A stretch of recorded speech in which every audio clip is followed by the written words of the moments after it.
ভাই মানুষ বাইরে ভাজা পোড়া খাবে আর বাসায় এসে 2টার উপর ডিমও খাবে না, এখন কি বলবেন বলেন? এটা হচ্ছে আসলে একটা জিনিস, আপনি নিজের কাছে কতটুক সত্যি বা নিজের কাছে কতটুকু আপনি লয়াল আছেন, এটা হচ্ছে ফ্যাক্ট।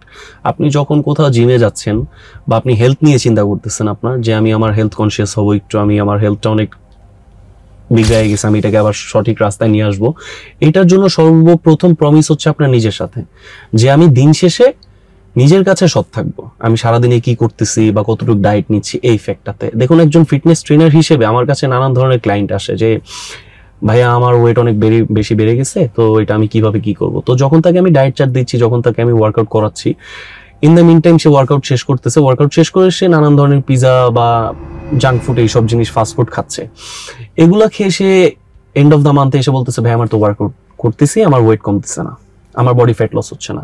তো ফ্যাক্ট হচ্ছে যে দেখুন, আমাদের কাজ হচ্ছে আপনাকে রাস্তা দেখায় দেয়া, রাস্তার উপরে হাঁটার কাজ কিন্তু সম্পূর্ণ আপনাদের নিজেদের। তো এই জিনিসটাকে আগে একটু ভ্যালু দিতে হবে, যে আমি নিজের কাছে কতটুকু কনফিডেন্ট আছি আমার নিজেকে নিয়ে, নিজেকে ভালোবাসা নিয়ে। জিম মানেই শুধু বডি বিল্ডিং, মাসেল বিল্ডিং এটা না, আপনি নিজেকে রিফাইন করতেছেন, নিজেকে আবার নতুন করে তৈরি করতেছেন, যে একটা টার্গেট দিন নিজেকে, যে আমি নিজেকে আগামী 5 বছরে ওই স্থানে দেখতে চাই, সেটার জন্য আমার যা করা লাগে আমার করতে হবে। তো বাইরের খাবার এগুলো বাদ দিয়ে আপনারা ট্রেনারদের যে ডায়েট ওই জিনিসটা ফলো করেন।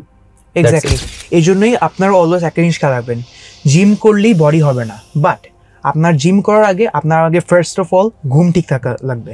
ঘুম is the number 1 priority, second is your diet, then comes your training which is the gym, third is your training.